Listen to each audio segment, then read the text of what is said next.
Okay guys, isang mapagpalang umaga, tanghali, gabi po sa inyo lahat. Sana po ang lahat ay nasa mabuting kalagayan at ligtas po sa anumang kapahamakan, saan man po kayo dako ng mundo naroroon. Ako po muli ang inyong lingkod, Maestro 21 TV, at sa ating video ngayong araw na ito mga kalingap ay tayo nga po ay magbibigay ng ating opinion, kuro-kuro, komento at reaction po tungkol po dito sa naging pahayag po ito pong naging laman ng naging LS po ni Ate Glo o si Banat Bagsik tungkol po dito sa pinag-uusapan, mainit na pinag-uusapan na issue tungkol po kay Miss Yang Mi na sinasabi, mga kalingap, na itong si Miss Yang Mi ay mayroon pong nilabag na rules ng kalingap at ito po ay nagsimula po doon sa paninita po ni Kalingap Rab tungkol po doon sa mga naglabasang mga post. Kasi nga po naman mga kalingap ay ito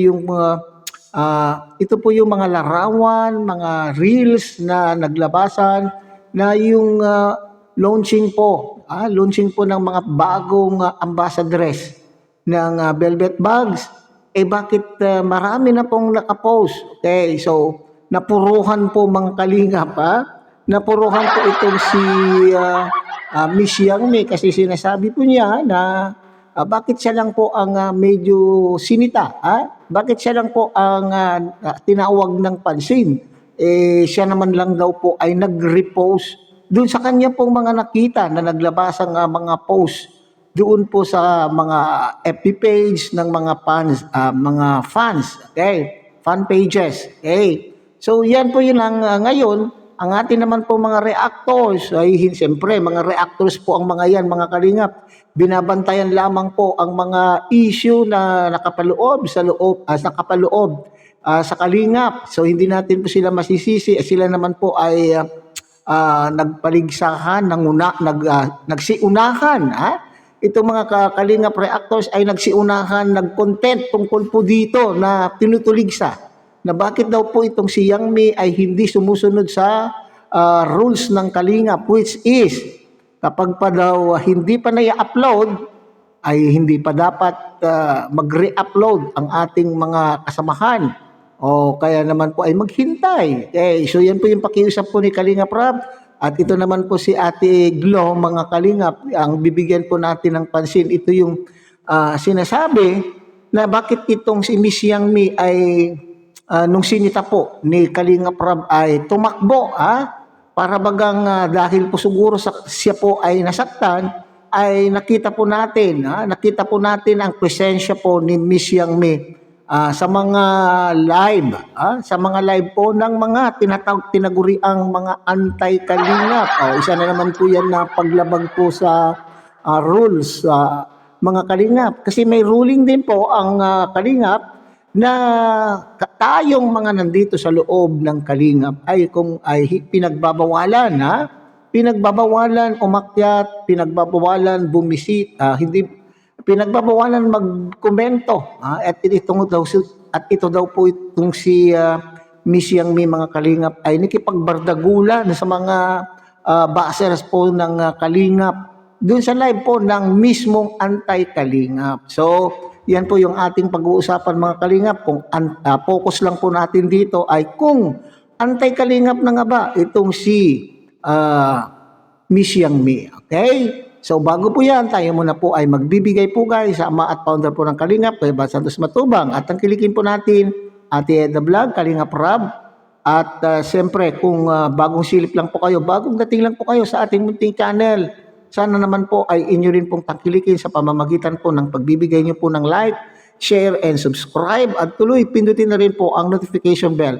At nang sa ganun, tayo pa rin po ay magkita-kita at magsama-sama sa susunod pa pong mga reaction videos na ating gagawin. Likewise, mega love shoutout sa ating mga kasamaan po dyan sa Karepa, Kalingap Reactor Partners. Sa pamumuno po yan ng ating presidente, Javier De Leon, aka Birador. At wag natin din pong kakaligtaan, suportahan mga kalingap, ang ating mga kalingap partners, kalingap charity vloggers, lalo na po yung mga nariyan po sa iba't ibang Kalingap Landing Pad na mayroon po tayo sa ating bansa. Okay, so sa ating pong pagpapatuloy mga Kalingap ay panoorin po nga natin itong reaction din po ni Ate Glo o kay o si Banat Bagsik mga Kalingap tungkol nga po dito sa pagpunta. Reaction po ni Ate Glo tungkol po sa tungkol po sa pagiging balat sibuyas po ni Miss Yangmi at bakit po siya ay tumakbo sa mga tinaguriang mga kalaban po ng Kalingap. Panoorin po natin mga Kalingap. Ngayon, andyan sa ating thumbnail si Ilong at si Buta. Ano, Beng? Ang masasabi ko lang sa inyo, napaghalata lang kayo. Masama ba sitahin tayo? Kung halimbawa man, totoo na tayo ay totoong Kalingap, kunting bagay lang, magpapakita tayo kay Rab, na magsisitakbuhan agad tayo doon sa mga anti-Kalingap. Pero pag sinisita kayo, ano ang sinasabi ninyo? Masama ba pumunta doon sa anti-Kalingap? Ano ang masasabi natin diyan? Na alam nyo naman na sinisiraan nila ang Kalingap, tapos magsisitakbuhan pa kayo doon. Nasaan ang inyong mga utak? Mga utak talangka kayo, o mga utak bulinaw, o mga utak uod? Sige nga, pag sinisita kayo ng reaktor, yan agad ang inyong irarisbak. Masama, masama. Ay natural. Masama talaga. Dahil nakikita natin na gamit natin ang Kalingap, dito tayo nagkabahay, dito tayo nagkaroon ng mga sponsor, dito tayo nagkaroon ng mga kung ano-ano.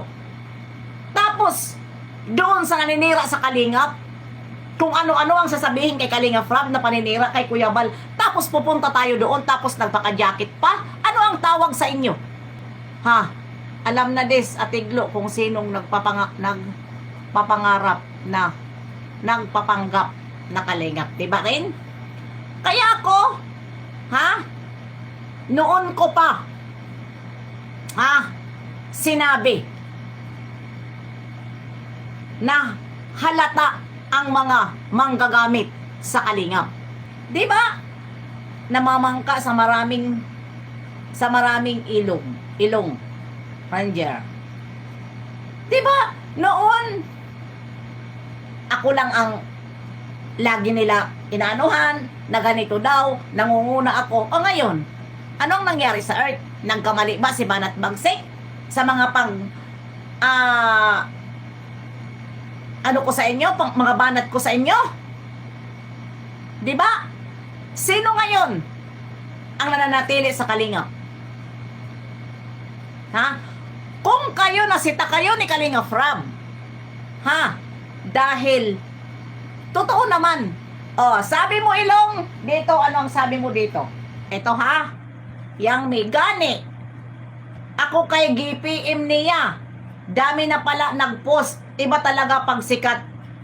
Madam, nagpapapansin ng mga boss. Ayan.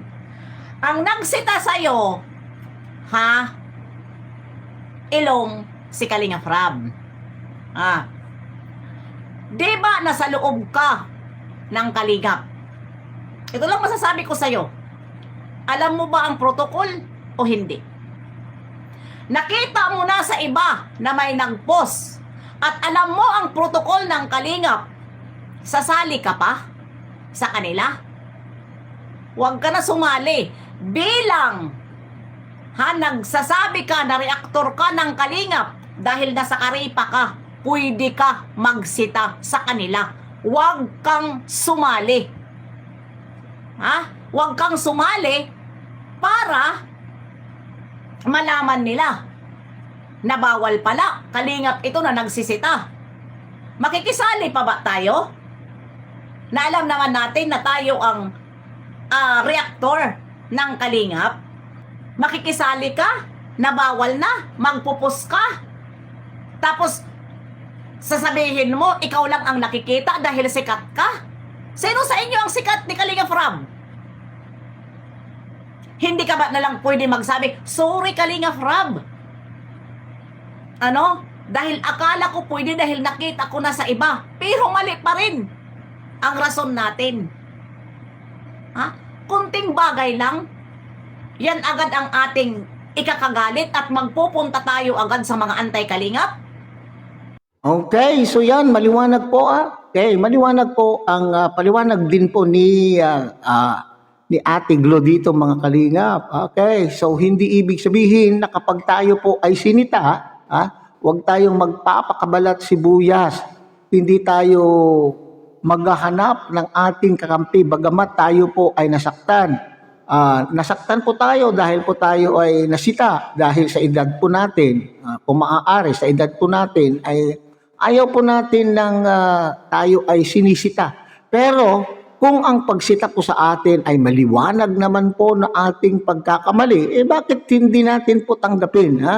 Tanggapin po natin yung ating pagkakamali. Kaya nga ang tanong po dyan ni Ate Glo mga kalingap, hindi mo ba alam ang protocol? O baka naman po nakakalimutan po ni Miss Yang Mi kung ano yung protocol po ng kalingap. Na bawal po tayong magpo-post. At napakaganda pa po yung sinabi po dito ni Ate Glo mga kalingap. Hindi mo ba alam ang protocol? Okay. Kasi yung katwiran, may post po diyan mga kalingap. Si Miss Yang Mi na ini-repost lang daw po niya yung mga nakikita po niya doon sa mga fan pages sa Facebook ng mga taga-suporta So, ang katanungan po dyan, alam mo na ngang mali, bakit gagawin mo pa? Di ba? Yan, tama po yan mga kalingap bilang ikaw ay isang tagaloob, bilang ikaw ay isang reaktor ng kalingap, at ang reaktor po ng kalingap ay mayroon pong ang anong tawag, special privilege na ikaw ay pwedeng sumita kung ano po yung mali. So, yun, nandun na po tayo Mali na nga, alam mong mali. Ay, teka yun muna mga kaibigan, mga kababayan. Mali po yung inyo pong pwede bang tanggalin nyo muna din po yung mga post po ninyo kasi hindi pa nakakapag-upload si Kalingap Rab. Hindi yung tayo rin mismo na alam po natin mali ay gagayahin po natin din po yung mali. Hindi po ba? Ngayon, kung tayo ay sinita ni Kalingap Rab, aminin po natin yung ating pagkakamali. Yun po naman po yung sinasabi po dito ni Banat Bagsik mga Kalingap. Kung tayo ay sinita, right there and then, bakit hindi natin sundin yung kanyang pakiusap, which is, ano po yung sinabi po ni Kalingap Rab? Pakitanggal muna po ito kasi wala pa pong upload. Hindi yung tayo pa po ay nagsisintimiento sa pamamagitan po ng paghahanap po ng kalaban, hindi yung pagtakbo. Yun po yung kini-question po dito mga kalingap ay na dapat po natin pag-isipan kung na huwag tayong tumakbo sa ating mga kalaban. Okay? Kung ang puso natin ay nandito po sa kalingap, napakaliit po na bagay po yan mga kalingap. Napakaliit po na bagay nung kinausap ka at sinita ka. Di tanggalin mo at pasensya ka na Kuya Kalingap Rab at na-excite lang po ako. Na-excite po ako sa mga nakita kong nagagandahan mga kalingap angels na aming pong sinusuportahan. Ganun lang po siguro mga kalingap. Hindi na po tayo pang pupunta. Okay, so alam ko maaring nasaktan po itong si Miss Yang Mi nang dahil po sa mga ibang at kasamahan po natin reactors na sunod-sunod nung kahapon. Sunod-sunod mga kahapon ang pagko-content po sa kanya.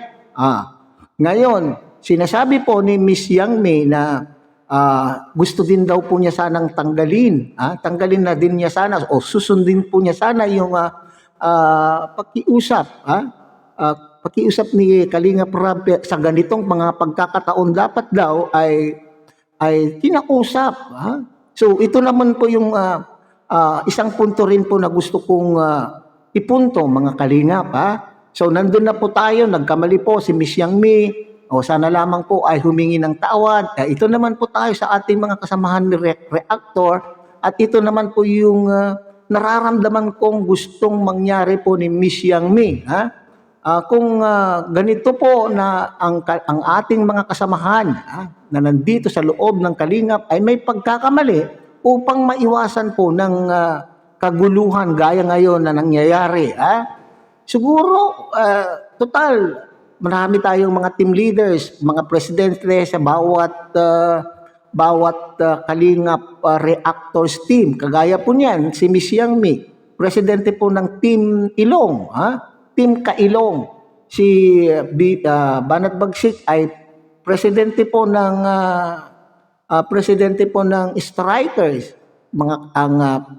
at iba pang mga presidente gaya po ng Karepa at Watchers at Vios. Okay. So siguro para maiwasan po ang ganitong pagkakamali na naman po, maiwasan ang ganitong kaguluhan ay itong mga presidente ang makipag-ugnayan po doon sa tao.